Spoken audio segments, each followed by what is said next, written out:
Close your eyes for a moment.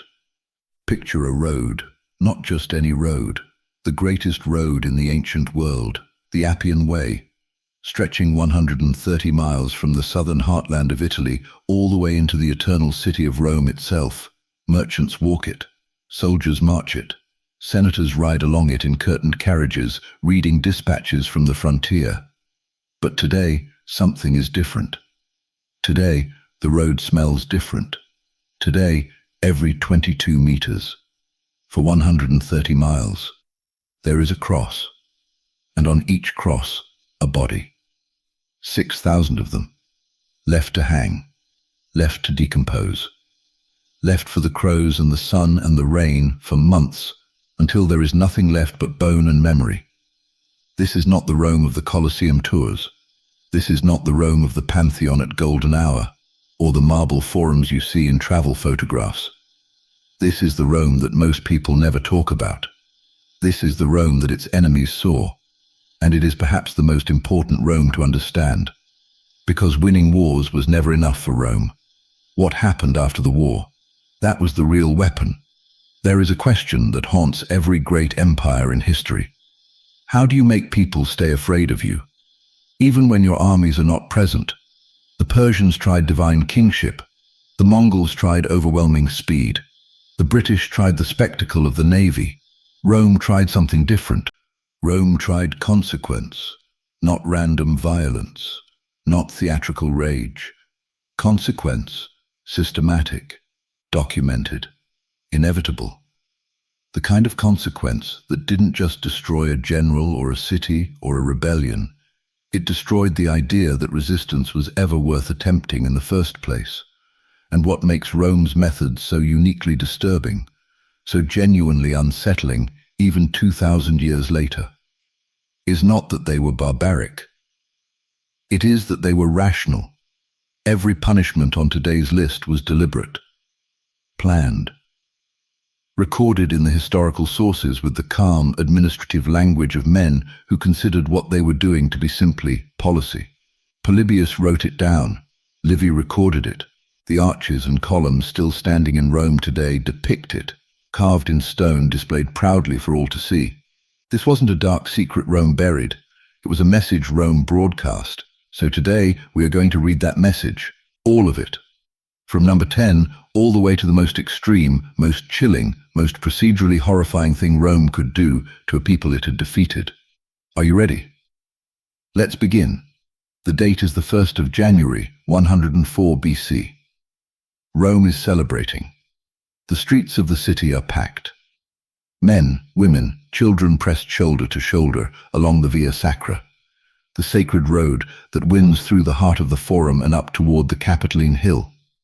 There are flowers. There is music. There is the smell of incense and roasting meat and the particular electric joy of a city being told it has won. And it has won. The Roman general Gaius Marius has returned from North Africa, having defeated the Numidian king Jugurtha, a man who had embarrassed Rome for years, who had bribed Roman senators, who had outmaneuvered Roman commanders, who had made the Republic look weak. Not anymore. Because Jugurtha is here today too. He is walking in chains at the center of the triumphal procession, not riding, not carried, walking. In front of the entire population of the most powerful city in the world, people are throwing things, shouting things. The noise is enormous, roaring, crashing, overwhelming, and Jugurtha cannot respond, cannot fight back, cannot even cover his face. He is not here as a warrior today. He is here as an exhibit, proof, made flesh, paraded through the streets. The triumph, the triumphus, was Rome's most theatrical institution.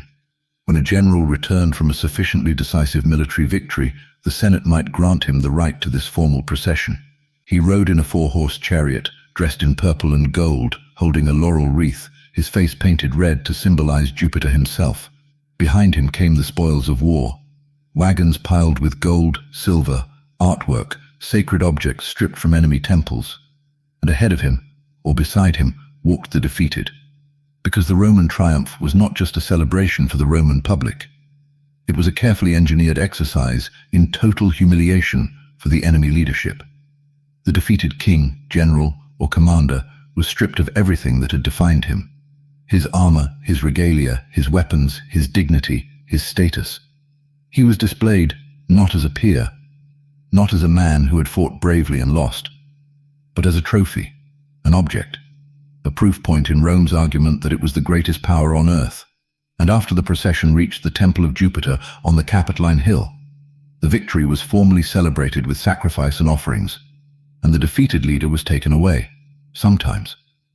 If he was lucky, in Rome's definition of lucky, he was kept alive, displayed again at future triumphs, used as a recurring reminder of Roman power. Jugurtha was not that lucky.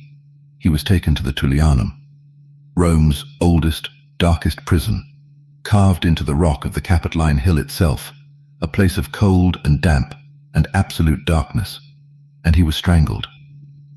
The ancient sources tell us that, as he was being dragged down into the prison, Jugurtha looked around himself, at the torches, at the guards, at the stone walls, and laughed. A wild, confused, almost broken laugh. By Hercules, he reportedly said, "How cold your bath is." Whether that really happened or not, it has echoed down through the centuries. Because there is something unbearable about it. The king who spent his life in the hot sun of North Africa, who fought Rome for years, reduced to a joke in a cold Roman prison before dying alone in the dark. But Jugurtha's fate was, in some ways, the merciful version. Vercingetorix, the Gallic chieftain who came closer than almost anyone to actually defeating Julius Caesar, was not given even that. He was captured after the Battle of Alesia in 52 BC, and Rome kept him alive, not out of mercy, out of patience. For 6 years, Vercingetorix sat in a Roman prison while Caesar conquered the rest of Gaul, while Rome celebrated victories built on the back of the rebellion Vercingetorix had led. 6 years of captivity. 6 years of knowing his people had been conquered. 6 years of knowing exactly what was coming. And then, in 46 BC, Caesar held his triumph, and Vercingetorix walked in chains through the streets of Rome. The man who had nearly broken Caesar, displayed as a trophy for the city's entertainment. Then he was executed. The waiting was part of the punishment. The Romans understood something deeply psychological, that a man kept alive in captivity while everything he fought for crumbled around him, experienced a form of suffering that a clean death on the battlefield could never provide. They were not just defeating enemies, they were breaking them. Completely. Deliberately. On a schedule of Rome's choosing. But here is the thing about Rome's system of terror. It wasn't only directed outward, at enemies, at foreign kings, at conquered peoples. Sometimes Rome turned that system on itself, on its own soldiers, its own men, its own flesh. The punishment was called decimation, and it is perhaps the most psychologically sophisticated and psychologically devastating military punishment ever devised. Here is how it worked when a Roman military unit broke in battle, when soldiers fled without orders, when collective cowardice spread through the ranks. The commanding general could order decimation. The unit was assembled in full, every man present. Then lots were drawn. 1 in 10 soldiers drew a marked lot. And those men, 1 in every 10, regardless of their personal conduct, regardless of whether they had fought bravely or cowardly, regardless of rank or experience or how long they had served Rome, were beaten to death by the other 9, not by executioners, not by strangers, not by guards from another unit, by the men they had trained with, eaten with, slept beside, fought next to, their tent mates, their brothers in arms, with clubs, with stones, with their bare hands if necessary. The surviving 9 then had to sleep outside the fortified camp, exposed to the cold, to the dark, to whatever enemy might still be in the field, and eat barley instead of wheat for a designated period afterward. Even survival was punished. Now step back and look at what Rome had engineered here. The randomness was not a flaw in the system. It was the system. Because by making the outcome random, by ensuring that the man who died might have been one of the bravest soldiers in the unit, Rome created something far more powerful than simple punishment. It created collective accountability. Every man in a formation subject to decimation knew that his cowardice might not get him killed. It might get his neighbor killed. The man sleeping next to him. The man who had saved his life at the Danube crossing 3 years ago. The man whose daughter he had helped deliver a letter to on the last leave. That man. And then he would have to beat that man to death with his own hands. The psychological weight of that. The guilt, the grief, the trauma didn't just discourage cowardice in the unit that was decimated. It traveled with every man who survived it for the rest of his life. Rome was not just punishing past cowardice. It was immunizing against future cowardice at the deepest possible level. The most famous application of decimation in the late Republic came from Marcus Licinius Crassus, the richest man in Rome and one of the most ruthless. In 72 BC, Crassus had been appointed to deal with what had become a genuinely existential crisis for the Roman state, the slave revolt led by the Thracian gladiator Spartacus. Spartacus and his army of escaped slaves had been running rings around Roman commanders for 2 years. They had defeated multiple Roman forces in the field. They had marched up and down Italy almost unopposed. And when Crassus took command, his own forces, sent against Spartacus's lieutenant Crixus, broke, fled, ran from a slave army. For Rome, this was not just a military failure. It was an existential embarrassment. Crassus ordered decimation. 500 men. The ancient sources differ slightly on the exact number, but the scale is clear. This was the first documented use of decimation in generations. Crassus was reviving something that had fallen out of use, and he was doing it publicly and dramatically. He wanted his soldiers to see it. He wanted them to remember it. He wanted them to go to sleep every night knowing that whatever Spartacus could do to them on the battlefield, however terrifying a freed slave with a sword might be, Crassus could do worse. And it worked. His army, the one that had broken and run, went on to defeat Spartacus in the final battle of the war, driving the slave army to its complete destruction. Crassus understood something that very few commanders in history have ever been willing to act on. Sometimes the most powerful motivation is not the promise of reward. It is the certainty of consequence. 146 BC. 2 cities die in the same year. On the northern coast of Africa, Carthage. On the Greek peninsula, Corinth. These were not small towns. These were not minor settlements on the edge of the known world. Carthage was one of the great metropolises of the ancient Mediterranean. A city of perhaps 500,000 people, a center of trade, culture, religion, and civilization that had existed for centuries. Corinth was one of the wealthiest, most cosmopolitan cities in Greece, a trading hub at the crossroads of the Aegean and Adriatic worlds, famous for its art, its architecture, its merchants, and its culture. In 146 BC, both of them effectively ceased to exist. After the fall of Carthage, the surviving population, estimated by ancient sources at somewhere between 50,000 and 200,000 people, was sold into slavery in a single operation. The male population of Corinth was killed outright. The women and children were enslaved. This was not exceptional. That is the point. Rome did not treat the fates of Carthage and Corinth as extraordinary events. They were not debates of moral anguish in the Senate. They were not decisions that kept Roman commanders awake at night. They were institutional outcomes. The predetermined result of a city resisting past the point Rome had decided was the threshold. And the scale of Roman slave-taking after major military victories was not just large. It was industrial, planned, organized, economically integrated into the Roman system at every level. Julius Caesar's campaigns in Gaul, 8 years of warfare across what is now France, Belgium, and parts of Germany and Switzerland, produced an estimated 1 million slaves, 1 million human beings. In 8 years, the slave market at Delos, the small Aegean island that became one of Rome's primary slave trading centers, could process 10,000 slaves in a single day. Think about what that infrastructure requires. Ships large enough to transport thousands of people, holding facilities, auction mechanisms, record-keeping systems, buyers who knew exactly what they were coming to purchase and exactly what they were going to do with their purchase once they got home. Rome built all of that. It built all of that deliberately because it had built a military system on the assumption that victory would produce enslaved people, and an economic system on the assumption that enslaved people would produce the labor and the wealth that funded the next campaign. It was a machine that fed itself. And what makes the ancient sources so quietly devastating is the language they use. Livy, one of Rome's greatest historians, records the enslavement of defeated populations with the same matter-of-fact tone he uses to record troop movements or grain shipments. The population was sold. The survivors were reduced to slavery.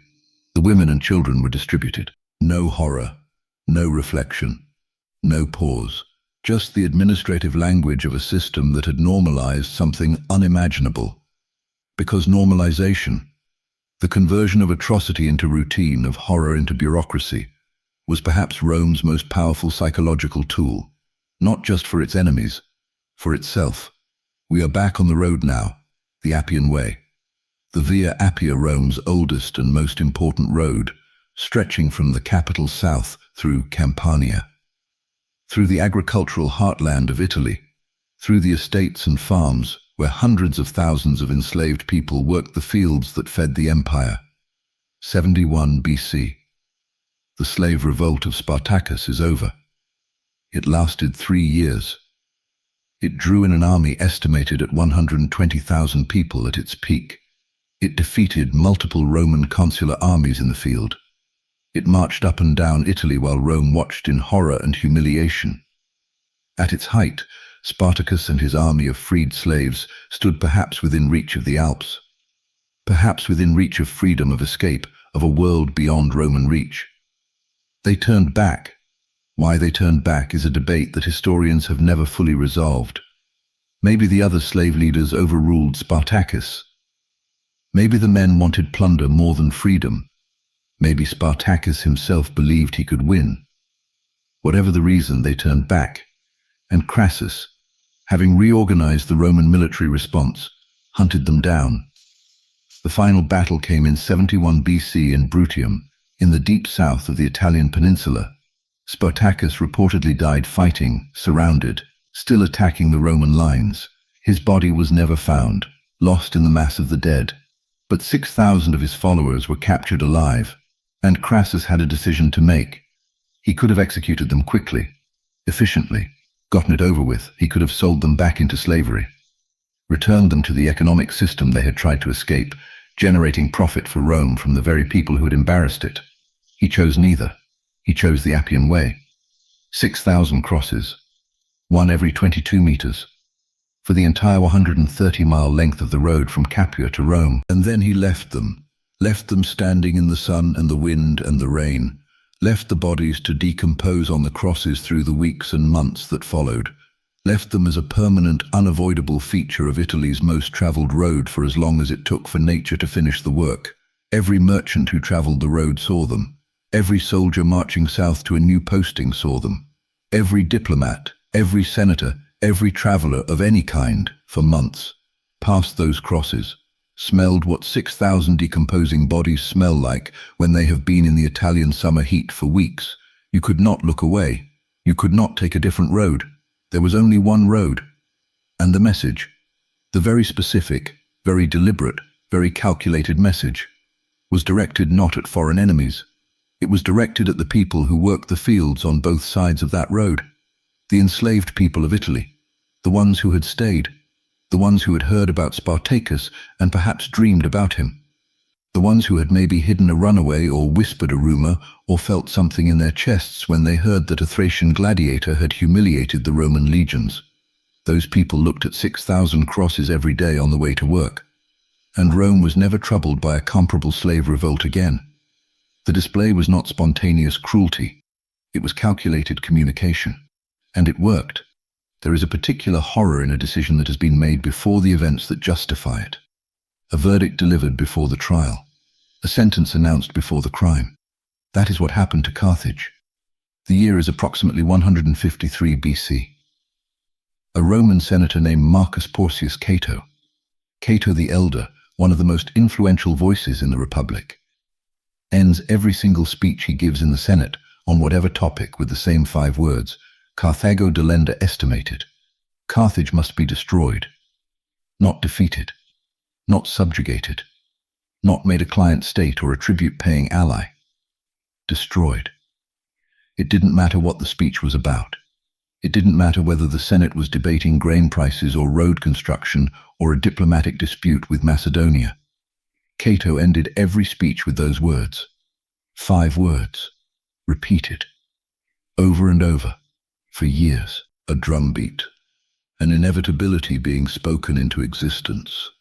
And eventually, after years of Cato's drumbeat, after Rome manufactured a pretext for war, after a diplomatic crisis was engineered that gave Rome legal cover for military action, the Senate voted, and Rome went to war with Carthage, having already decided what the outcome would be. Not military victory, not political dominance, total destruction. The Carthaginians discovered this, as the ancient sources describe, when a Roman embassy arrived with a series of demands. First demand, surrender your weapons. Carthage surrendered their weapons. Hundreds of thousands of swords, spears, shields, catapults, all surrendered. Enough weapons, the sources tell us, to fill the holds of Roman ships. Second demand, relocate. Move your entire population 10 miles inland from the coast. This was the moment the Carthaginians understood. Because Carthage was its harbor, its wealth, its identity, its history. All of it was built on its position as a maritime trading power. To move 10 miles inland was not a concession. It was suicide. And if Rome was demanding suicide, then Rome had already decided on destruction, regardless of what Carthage did. So they fought. With nothing. They had surrendered their weapons, remember. So they built new ones.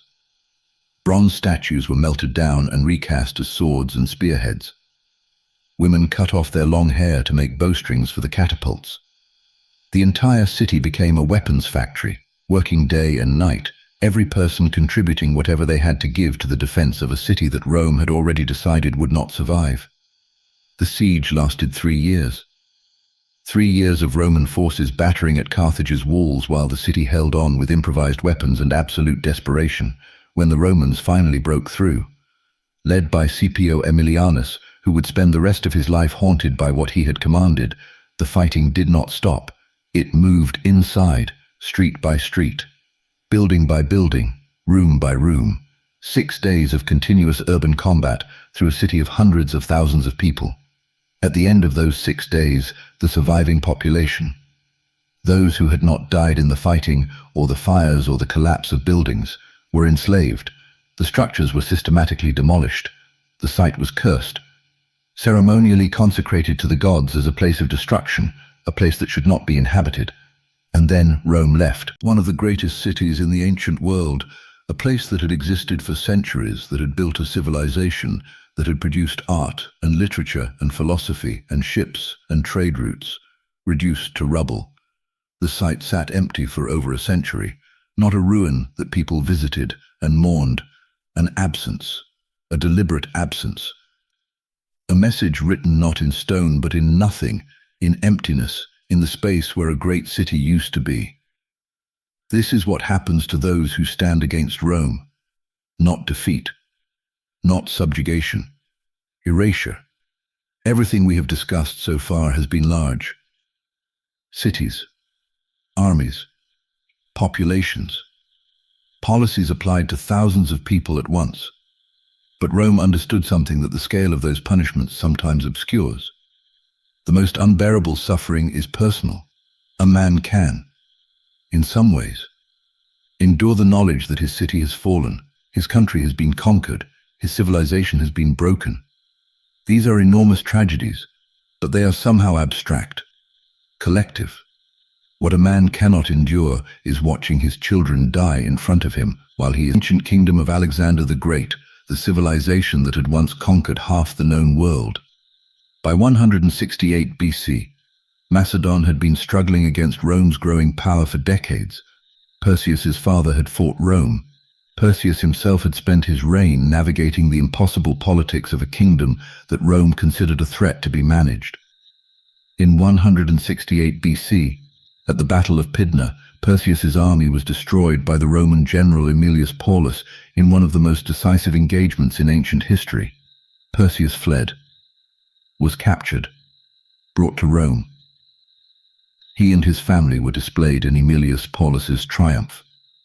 The last king of Macedon, his children beside him, walking in chains through the streets of Rome in front of a celebrating crowd. Then they were imprisoned, and Rome did what Rome did so patiently, so deliberately. It waited.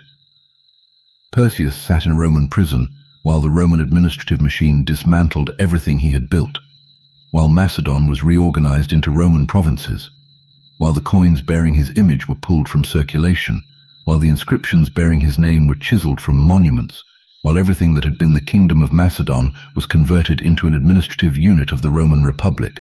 And as he sat, his sons deteriorated. The ancient sources describe Perseus watching his children weaken in captivity. The cold, the damp, the imprisonment, the psychological devastation of defeat. It took them, one by one. He could not help them. He could not get them out. He could not advocate for them. He could not even, as a prisoner, provide for them. He could only watch. Perseus himself eventually died in captivity. Some sources say of shame and grief, others of deliberate neglect. Whatever the mechanism, Rome had achieved something that a clean battlefield execution could never have provided. It had let a man watch, and Rome applied this logic systematically. When a dynasty was conquered, when a royal line fell to Roman power, the elimination of that dynasty's continuation was not personal anger or revenge. It was strategy. The surviving sons of a defeated king were the seeds of future resistance. They were the names that rebellions could rally around. They were the hope that a conquered people might point to and say, "Someday, when he comes of age, things will be different." Rome did not leave those seeds to grow. Every male heir, every potential claimant, every name that could become a standard for future rebellion, eliminated, recorded in the ancient sources in the same administrative language as everything else. The sons were killed. The line was ended. The dynasty ceased. 4 words, 3 sentences. A family's future gone. Rome understood that the most complete defeat is not the one that kills a man. It is the one that leaves him with nothing. Not country, not family, not future, not hope. Just the knowledge of everything he has lost. There is a particular power in a punishment imposed by someone who knows what it feels like. Who has been there? Who has felt it in their own body and their own memory, and who has chosen to do it anyway? Especially because they know. The passing under the yoke was one of the most ancient rituals of military humiliation in the ancient world. A frame was constructed from 3 spears, 2 planted upright in the ground, 1 laid horizontally across the top, forming a low arch. Defeated soldiers had to walk through it, one by one, disarmed, bent over, heads bowed beneath the crosspiece. The symbolism was precise and devastating. You were being physically converted from a free soldier into something lesser. The very posture of passing under the yoke, stooped, bent, submissive, was the posture of a person acknowledging that they had been reduced. Rome imposed this on defeated enemies throughout its history. But what gives this entry its particular darkness is this: Rome knew exactly what it felt like. Because in 321 BC, at a mountain pass in central Italy called the Caudine Forks, an entire Roman army, 2 Roman consular legions, the full fighting force of the Republic, walked into a trap set by the Samnites and was surrounded, completely, helplessly, with no way out. The Samnite commander, Gaius Pontius, held all the cards. He could have killed them, could have enslaved them, could have done to a Roman army what Rome would later do to countless others. He chose instead to humiliate them. Every Roman soldier, every man in those 2 legions, stripped of his weapons and his armor, walked bent and disarmed beneath the Samnite yoke. The Roman sources describe this as one of the most traumatic events in the history of the Republic. Not the loss of a battle. Rome had lost battles before and would again. But the humiliation, the physical, embodied, public humiliation of Rome's soldiers made to bow before an enemy. It was remembered for centuries, and when Rome subsequently defeated the Samnites, as Rome always, eventually, defeated its enemies, the humiliation was returned, with interest. Roman commanders who imposed the yoke on the Samnites did so knowing exactly what they were doing, knowing the history, knowing what it had meant when it was done to Roman soldiers at the Caudine Forks. That knowledge was what gave the punishment its full weight. Rome was not simply humiliating an enemy. It was saying, we know what this feels like. We experienced it. We remember it still, and we are doing it to you anyway. Because that is who we are. Death, for Rome, was sometimes not enough. A dead man could still be remembered. A dead king could still inspire. A dead rebel leader could still become a martyr. A dead general could still be the name that future rebellions rallied around, the face that artists carved onto coins in secret, the spirit that a conquered people kept alive in whispered stories told to their children in the dark. Memory is a form of continued existence. Rome understood this, and so Rome developed a punishment that went beyond the grave. Damnatio memoriae, the condemnation of memory. The systematic, institutional destruction not just of a person's life but of their existence in the record of history. Here is what it meant in practice. Every inscription bearing the condemned person's name was located and chiseled off the stone. Every statue depicting them was destroyed, or in a detail that is somehow even more disturbing, had only the face removed, the head recarved into someone else's likeness, the body left standing, a ghost wearing a different face. Official records were altered. Documents bearing the condemned name were retrieved and modified or destroyed. Coins bearing the person's image were recalled and melted down or defaced in circulation. The face scratched out, obliterated, rendered blank. Family members who bore the condemned person's name were required to change it. Buildings they had constructed, monuments they had raised, public works they had funded, all were rededicated to someone else. Their name was removed from the dedication stones and replaced. The person was made to retroactively not have existed, not just killed, unmade. The practical effect extended far beyond the physical destruction of objects, because the purpose of damnatio memoriae was not just to punish the individual. It was to remove the inspiration that their memory might provide to future resistance. If a conquered people could not name their lost king, could not point to his statue or his coins or the temple he built, could not whisper his name in the dark to their children, then the resistance that might have gathered around his memory had nowhere to gather. Rome was not just destroying a person. It was destroying the possibility of the future that person's memory might have created. That is a punishment that outlasts death by generations.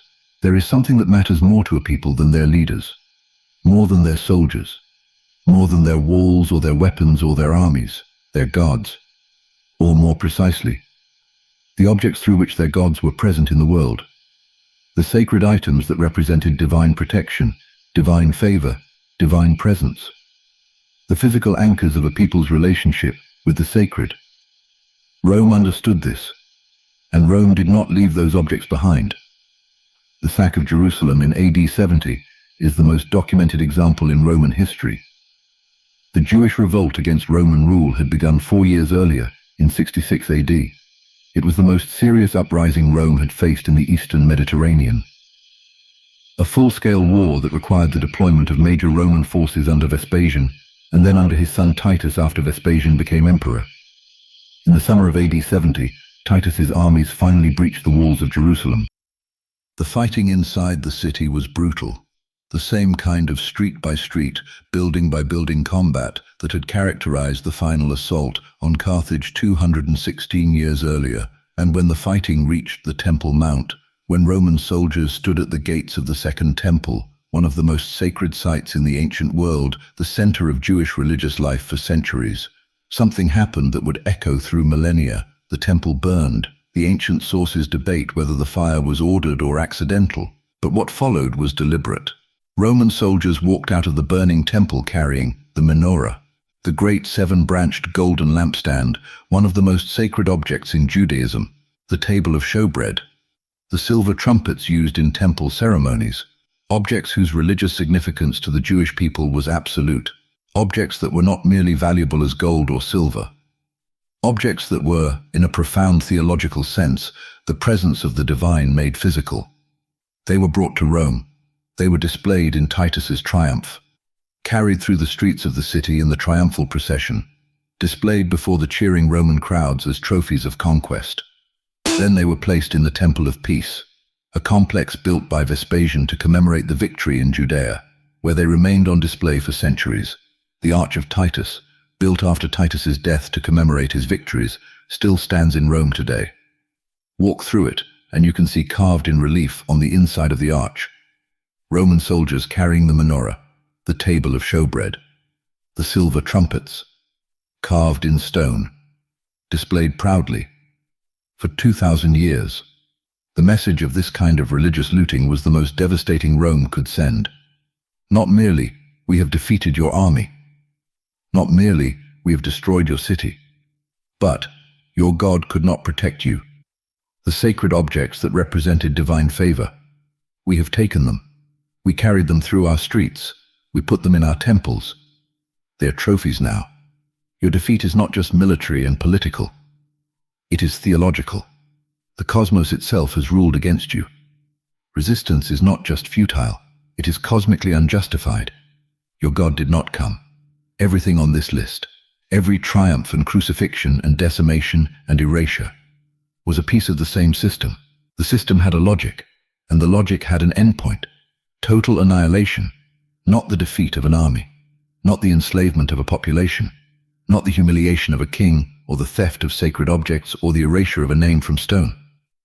The complete, deliberate, ordered extinction of an entire human community.